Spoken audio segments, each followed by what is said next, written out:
Now in this video, we're going to look at how to use Microsoft Excel to do a two-sample t-test. So when do we use a t-test? Well, we use a t-test, first of all, when we have a continuous numerical variable, but we have two sets of subjects.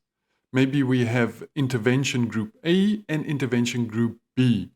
And what we're going to do is we're going to compare the means for that very same continuous numerical variable between these two groups. So in the video, you're going to see a data set where we have a binary variable with two levels, that's A and B. That's just going to represent everyone who receives intervention A and everyone who receives intervention B. And then we're going to have a column where we capture those measurements for that continuous numerical variable for all of the subjects. Now, do remember for a t-test, we are comparing two means. Under the null hypothesis, we will have that the difference in means with respect to the population is 0, and we're going to have a two-tailed alternative hypothesis, that the difference in means in the population is not equal to 0. Here we have our data set. We see that we have two columns. The first column is called intervention group, and we are imagining that we have two samples. We have group A and group B. Group A would be all the subjects who received intervention A, and group B would be everyone who received intervention B, so that we have two groups. And because we have two groups, we can consider a t-test. Now look at that intervention group. It is a nominal categorical variable. It is binary in as much as that it only has two levels. And we can see the sample space contains the values A and B. And so representing there the fact that any specific subject will either be in group A or group B. In the second column, we have a ratio type numerical variable, and I'm just calling it variable value, so we can imagine that in every subject, we took some measurement and we see the measurements here. As always with our Excel data science projects, we're going to leave this data alone, the sheet alone, we'll never touch it. That is our original, that's our backup copy. So I'm going to just select all of this data. I'm going to hold down Shift and Command on a Mac or Shift and Control on a Windows machine. And I'm going to click the right arrow. So it selects both columns for me. There, A1 and B1. I'm still holding down Shift and Command, Shift and Control, and I'm hitting the down arrow key. And now I see everything has been selected. I'm going to hold down Command or Control and hit C for copy. And I'm going to go right down and create a new sheet. And I'm still there in cell A1. I'm going to hit this little downward facing arrow as far as this paste button is concerned. And I'm going to select paste values. I only want those values selected. Now, first of all, let's change this into a table as always. I'm going to go to Insert. And I'm going to hit this third button along the table button. My table does have headers. In that first row, I do have the variable names, so I'm happy with that. And immediately we have a table. Let's go down to the name of the sheet. I'm going to double click on there and I'm going to call this my copy, the copy of my data. And that's what I'm always going to work on. Now let's create a new sheet for our analysis. So let's double click to rename that sheet and I'm going to call it t-test. Remember, this is all about a t-test. I have a single ratio type continuous numerical variable, and I can take all those values and I can divide it into two groups. I can calculate a mean for group 1. I can calculate a mean for group 2. It is the same numerical variable, but for two different groups. And I want to compare those means. In other words, I'm considering a t-test. Do you remember, under the null hypothesis, the two population means are equal. So I'm imagining a whole population that receives intervention A and a whole population that receives intervention B. And I'm saying the difference in means between those two populations is 0. There's no difference. That's my null hypothesis. We are going to use a two-tailed alternative hypothesis. And we're going to say under that alternative hypothesis, these two means are not the same. In other words, the difference between the two means in the population is 0. So what we're going to do here is just to select a column, that's our column A, and that's going to be everyone who received intervention A, and the second one, everyone who received intervention B. I want two columns, separate columns, to hold my data. So let's go back to the copy. Now that this is a table, remember, I can hit that little downward facing arrow there, and I say, let's deselect everyone who received intervention B. So now I only have people who received intervention A. If I look down column A, I can just see A, and that would be only selecting now for those who were in group A. So I'm going to go down to the first one, that's in B2 for me. Shift Command or Shift Control down arrow. Control or Command C to copy. And I'm going to come to my sheet that contains all of my work for this t-test, and I'm going to click on the downward facing arrow with the paste button. I'm going to say paste values, and all these values here are only for people who are in group A. Let's do the same. Let's go back to copy. Now let's do that once again. We're going to this time select B and deselect A, so that we've only filtered here for everyone who's in group B. So let's go back up to our first value, Shift Control down arrow, Command or Control C. Let's go back to our sheet, and we're going to go to cell B2, downward facing arrow, paste values.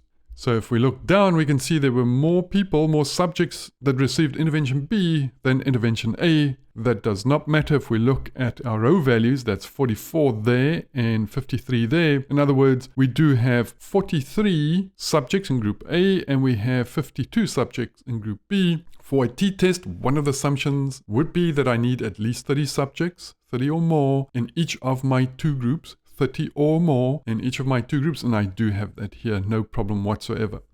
So what I've done here, I have used the fact that I can filter only for A and only for B, those two levels of that binary categorical variable, such that I have this continuous numerical variable separated for everyone in intervention group A and intervention group B.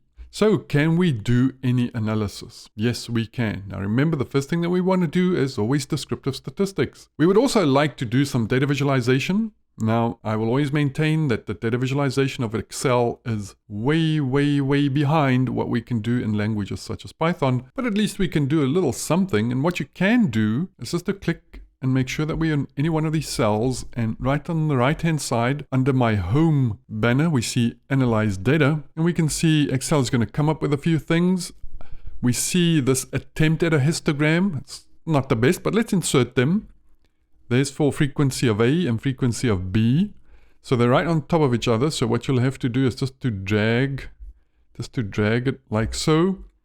And then if I click on this first one, this is a bar chart. This is a continuous numerical variable, so bar chart would be the wrong thing. But right at the top there, the second one across, look at that. Let's change that one so that we have a histogram. And let's click on the second chart and also click right there on the second one. So at least we have two not so very good looking histograms. Now I am biased. I do confess to that. But here we go, we see the two histograms. It looks like, it's fairly normally distributed, both of these. Difficult to see here. Let's rather go for our descriptive statistics. So right at the top, I'm going to go to my data tab, and right on the right hand side, data analysis. And what I'm going to choose here is, of course, descriptive statistics. Let's choose OK. And the first button, we're going to select our input range. Let's go for A1, cell A1, I'm going to hold down Shift, Command, down arrow so that everything is selected. That's great. I do have a label in my first row. That is fine. Let's put the output right here. I'm going to put it in I1. That's great for me. And I do have summary statistics selected there. Let's hit OK. And we see the summary statistics for everyone who was in group A. Let's repeat that for everyone who was in group B. I'm going to hit data analysis again. I'm happy with descriptive statistics. I hit OK. My input range is now going to be everyone in column B. So I'm clicking on that cell B1. Shift Command, Shift Control, down arrow to select all of them. I'm happy with that. So I'm going to expand again. Labels are in the first row. I'm happy with that. The output range, let's click on that button again. Let's put it right there. That'll be good for me. Cell L1. I click outside of that. I do want summary statistics. That's great. Let's hit OK. And now I'm just going to double click right there between L and M, those columns, so that I get an expansion of column L. And now we can have a look at our summary statistics. So it seems as if everyone was in group A. The mean for that variable was 54.29. And that exact same variable was measured for people in group B who received intervention B. Their mean for that variable was 58.1865. So certainly higher in the second group. If we look down at the median, 55.3 versus 58.8, So definitely higher. And we can see there the standard deviation 9.5955 versus 11.45. We see indeed we had a sample size of 43. That's 30 or more. That's great.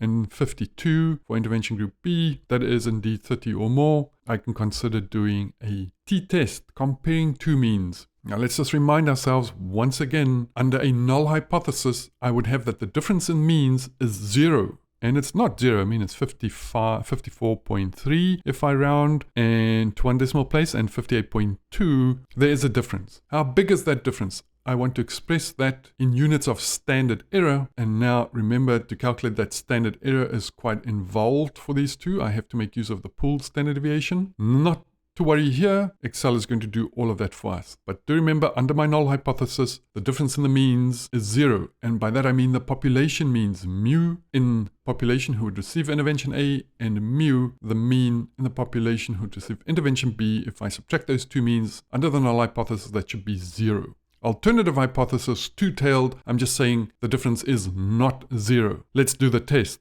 So I'm going to go to data analysis and I'm going to go down, and I see I have a couple of choices. The choices that I'm interested in are these two: t-test, two-sample. I've got group A and group B, but there's assuming equal variance and there's assuming unequal variance. So let's just cancel out of here and do what we call a variance ratio.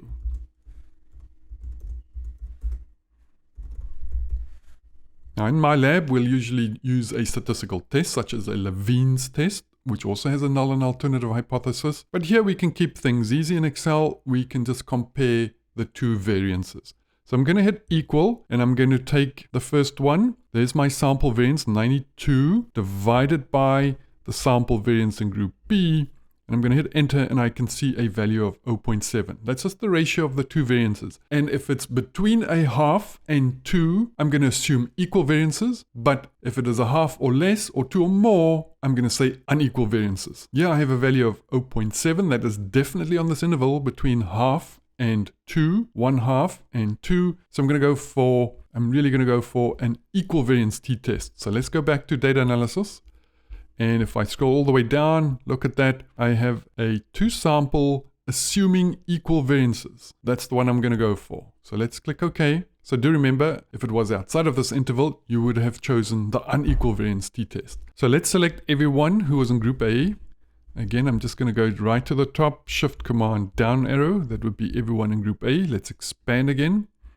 For group B, let's go B all the way down, Shift Control or Shift Command down arrow, expand again. I do have labels inside of my first row, so I'll leave that selected. By the way, just look above that. It says hypothesized mean difference. You can put in a 0 there. That is going to be our null hypothesis. The difference in the means in the population would be 0. The default is 0, so you don't have to put that in. Now, very importantly, we have to choose an alpha value, and that comes from my problem.